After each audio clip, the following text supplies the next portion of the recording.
How's it going, guys? Welcome to the channel. My name is Bill, and in today's video we are playing with the Bronco. Now if you saw previous videos, you might have noticed that I've banged up my fenders pretty bad, and in this video we're going to start the process of fixing these. Well, technically we're not fixing these fenders, we're replacing them with these fenders. So we got some fiberglass fenders from Advanced Fiberglass. These are the 2-inch flare. These are the first ones that they came out with just the 2-inch. It's the same width as the non-Sasquatch fender flares. So I think with those, and we'll still have a bit of poke, but not quite as much as what we have right now. But I still like a little bit of poke, so I figured that I was torn between doing this or doing the full 8-inch kit, which brings it way out, which then means I probably would have had to run spacers for a little bit just to bring the wheels out even further to match that, until I eventually did a long travel kit, which I don't know if I want to do a long travel kit or not. So I decided to stick with the 2-inch.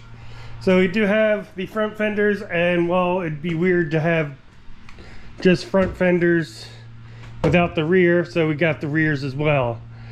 Now I've seen a few videos on these and everything, and everybody says they're good quality, and they are.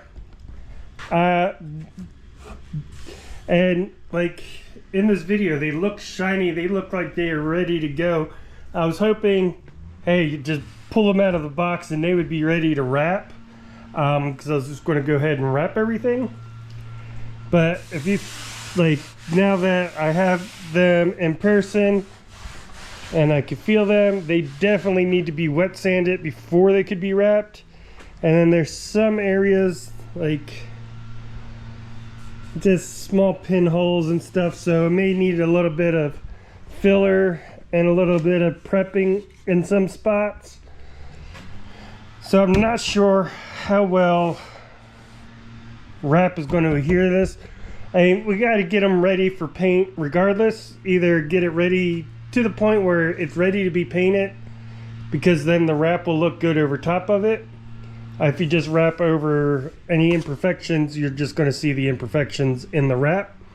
So like this, especially looking in the camera, that looks super shiny, but I don't know if you can hear, just rubbing my hand on there, there's definitely a bit of texture on there. It needs to be sanded down for sure.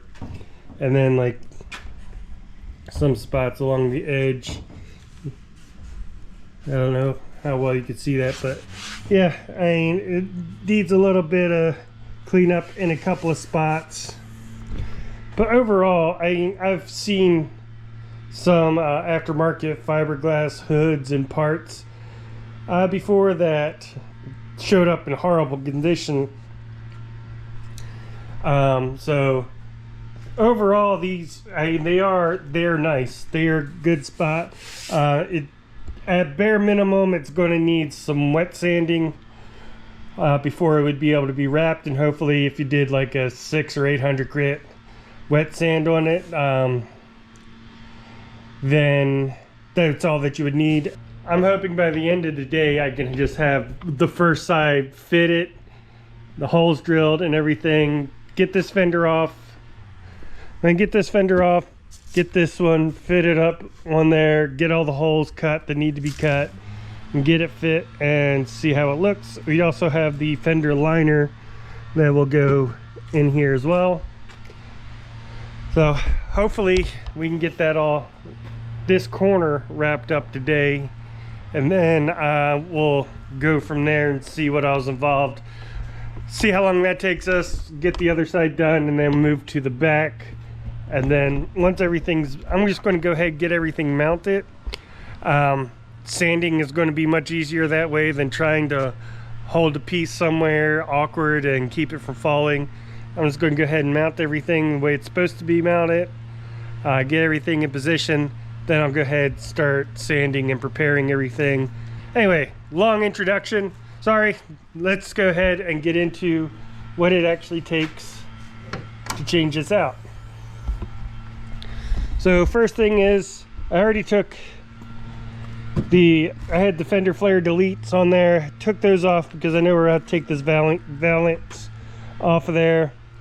Going to have to take the grill off. If you saw my last video, there's another video that shows how to take these off. I have a ton of videos that shows how to take these off because I've had to take this grill off a lot of times. But it's just pull these pins out, and then there's 4 10mm bolts, and this it just snaps out. And the reason we do have to take the grill off, or at least have to pull this side off, there's a tab here that that's part of the fender that the grill snaps into, and then again down here there's another snap, and then we have to take this valance off. There's a piece under here. So with all that said, let's go ahead, and then on the back side you can get to all these fasteners and everything with this door on. I'm probably going to just take the door off to make it easier to access everything, easier to show you what I'm doing, and these doors aren't hard to take off, so it's no big deal. This just pulls right out.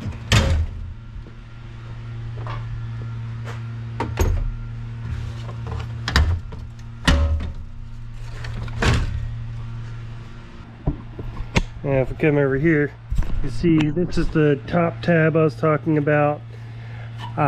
There's another tab down here. There's a positioner, and then another tab that will get clicked in there, so on both fenders. And then there's this part down here which will get transferred over. So let me pull this valance off. And pull that off, it just pulls out and then pulls forward.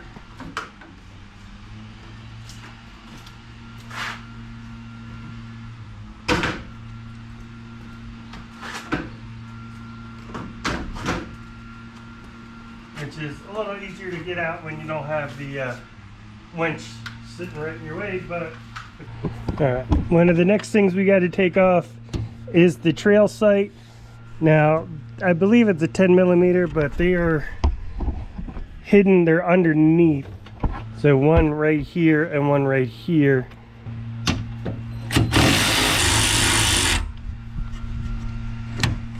And we don't want to drop those. Then you're another one up here, sorry.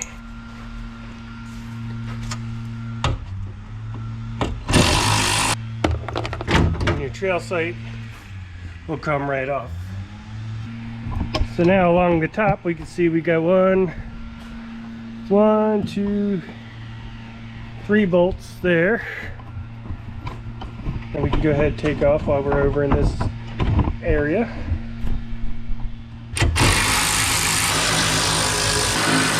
So top side's disconnected. We come back around to the front.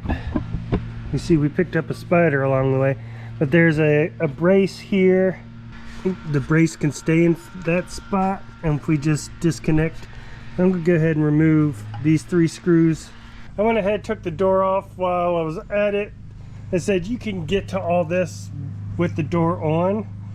However, for the sake of recording a video, it'd be much easier to do this with the door off. So it's 2 10mm bolts right here. So there's these clips just like the ones under the engine cowl for taking that off, where you just need to get your tool under there, pry that out, and well, I'll get those because we need to resave these and reuse them. And now that we've got those screws out and these pins out, this should just pull out like so. And then we can see we've got 1, fastener right up here, and another one on the back side of here, and then we've got two down here. That pulled completely out of there. I messed that fender up. So let's go ahead and disconnect these two down here. You can see how warped that was now and how I want it to sit. And then we got this one up here. Grab the extension. We can reach through, what, a 7 or an 8. That seems strange to have that there, but nope, smaller than an 8, so 7. Yeah, we got the 7 there. All right, that seems, yeah, there doesn't seem to be anything else under there. Up front, I think the only place we're still attached is right here. Yeah, it had that was clipped in there. We want to save that because we got to reuse this. And then there's this one more 10mm bolt right there, and that should be the last of everything. I believe everything's disconnected, and we can just pull this off of here now. Yep, easy as that. That's what the Bronco looks like without a fender on it. In case you didn't know, this is, you have two horns, one on this side and one right on the exact opposite side. My horn sounds a little bit different because only this one works. The clip broke on that one. I think once we get that side off, I'll see what I can do to make that, get that permanently fixed. Well, it's a little easier to work with direct access like that. Then here's your windshield wiper fluid reservoir, and I mean, that's it. This is probably the most direct access you'll ever have to the starter. Still, even with all of this open, you still can't get to the alternator. It's right behind here. At least like this, you can get access to the starter, to the turbo,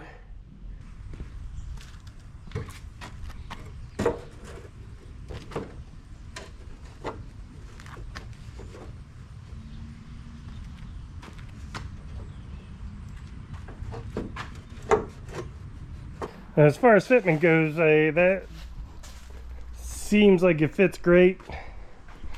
So we got to drill our holes and everything and make sure, but that, I mean, that's not screwed in, it's just sitting in place, and it looks great. And this is what we're going to look like when we're done. So not a little bit of, we got a little bit more coverage over the tire, but we'll still have some poke. I think that'll be a great look. All right, so we need to start drilling these holes out. These here are going to just screw in to the liner. If we look at the liner actually has some threaded nuts built into them. So we just need to drill the center of these holes large enough for that screw to fit through there. I'm not sure if they provided screws or not. I got to dig into the rest of these boxes. So those will be easy enough to drill out. These bottom here, it's got 4 or 3 squares. If we look here, it had 2 screws and then a middle one. The middle one wasn't used at all. I double checked, so I'm not even going to worry about drilling out. Middle one, and I'm not too worried about making these square. I'll make them drill out to about that size of a circle. If it's inside that square, that should be plenty. And then the same along the top, it's got squares there. Now these, you do have to drill all these out. There's a screw here, and then there's these three, and these just got little clips on the back. So we'll have to do little square holes for those, for these clips. And then on the front, we've got this slot to cut out, and then this slot and the square.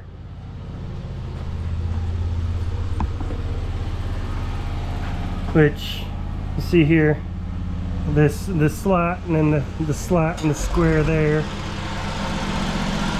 So we'll get that all cut out.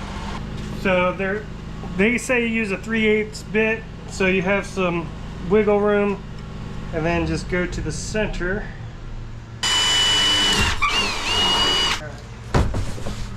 For this, we just need these smaller ones. I'll drill those out.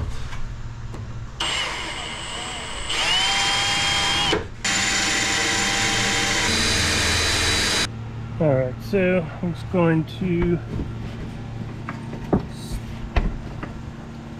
stick screws in there just to kind of hold that in place. Obviously they're not tightened down, but they'll hold that into place.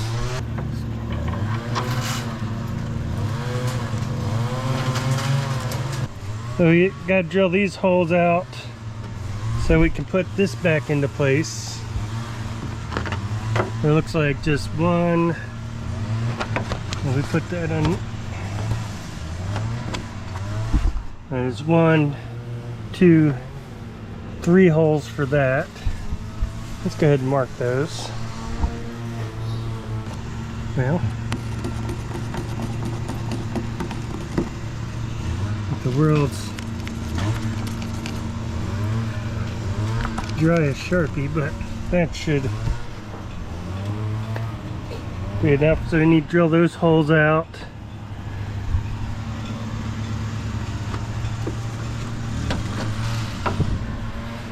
And then that hole out so that bolt can go through there. 1, 2, 3, 1, 2, 3. Now see that, I want these two clearly marked where that needs to be drilled, but there's another spot right there for that bottom hole that I would not have known, so good thing we did that. And then in the front, we need to do a hole for the trail sight here, and then the slit and everything for that. I want to close the hood all the way because I have those bolts sticking up, but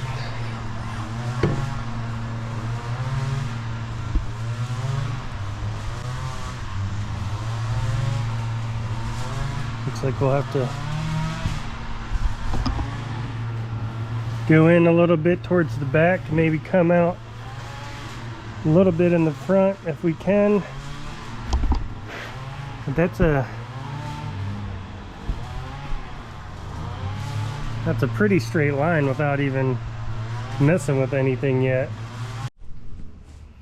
Alright, so I got most of the holes cut out.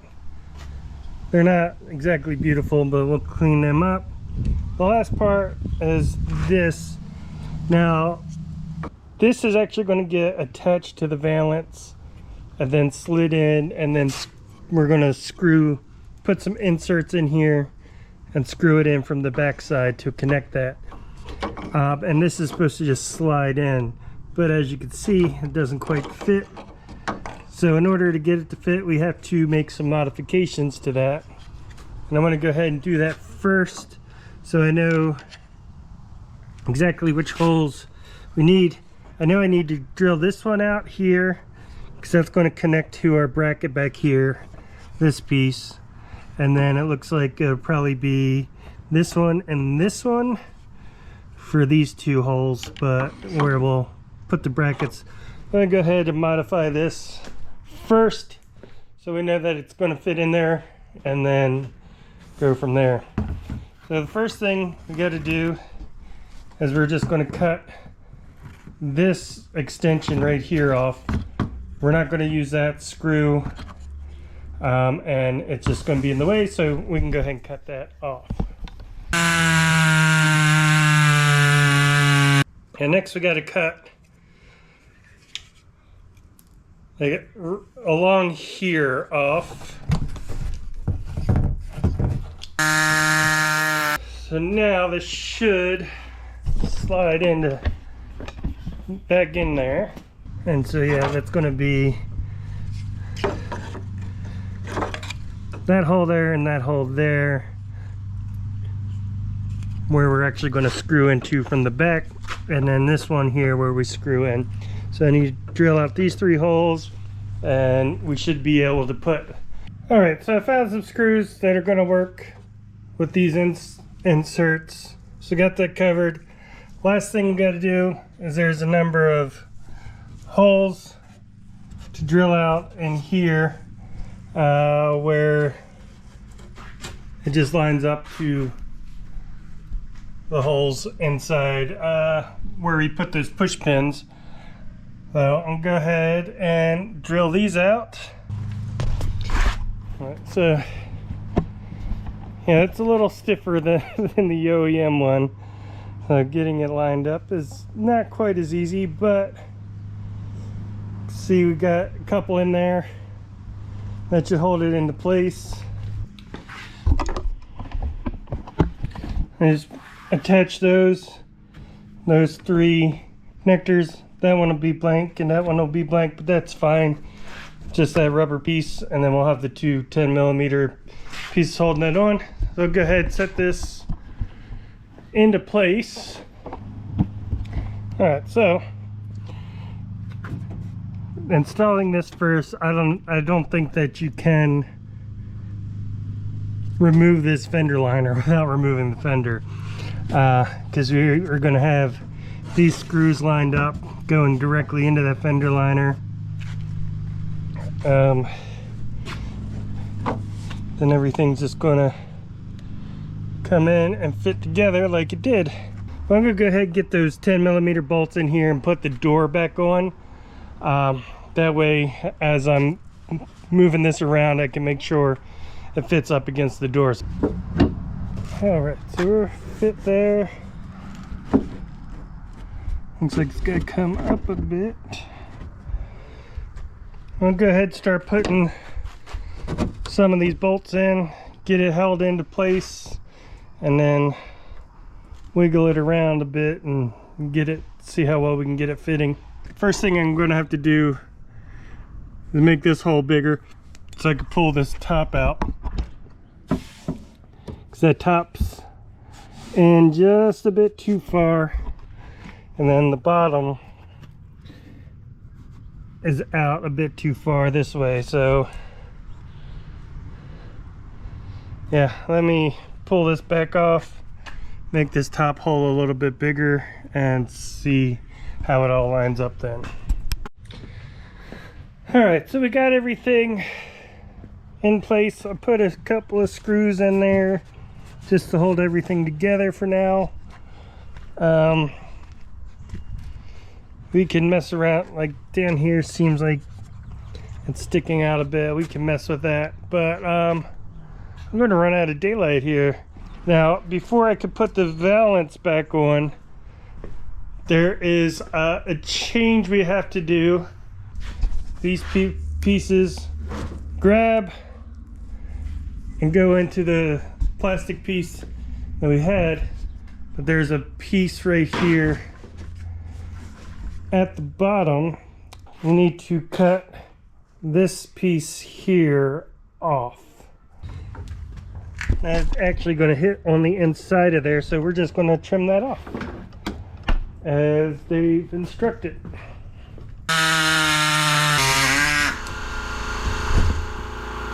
Since we're going to be sliding the valance in, we're not going to be able to put the screws in this way.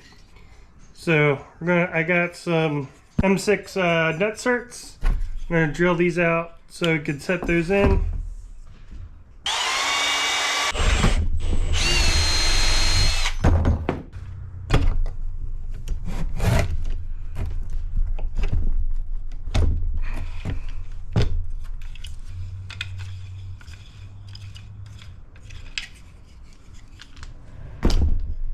Hopefully that's in there good enough. That's good. That should do the trick. And like I said, normally you put the valance on and then you clip it onto this piece, which is already going to be on the car. Instead, we are pre-clipping this on. So that's how that snaps in. And you see we got the two nut certs, so then we can drive screws in from the back side. We'll go ahead and put this on. I got a little build up here in the corner, so I gotta grind some of that out and then we should be good to go.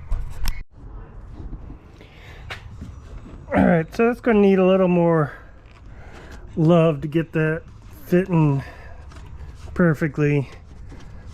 But before I go to any further, I want to go ahead and make sure that the grill fits and see if there's any issues there. Right there.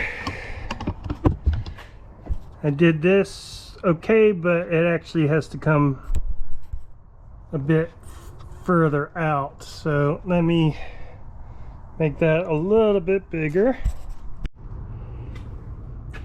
Alright, so it's going in there. It is not snapping in though, but it's used to snapping into a thin piece of metal. Like this is what it snaps into normally. Like that thin. That fiberglass tab is significantly thicker, so I don't know how we're gonna go about what we need to do to make sure that that fits all the way back. I mean, it lines up and it fits, but that is one of the reasons I went back to this grill, so we can use the screws to hold it in place for now, and we'll mess with that in a bit. It's kind of holding that in place. Like I said, we gotta work this corner down here a bit to get this all to line up perfectly. Alright, so we've had this side on for a few days. Everything's sitting pretty good. It still needs some final adjustments and sanding and prepped and everything, but it's been okay. In the meantime, gone ahead and got this side torn apart. I mean, it's exactly the same as the other side, really.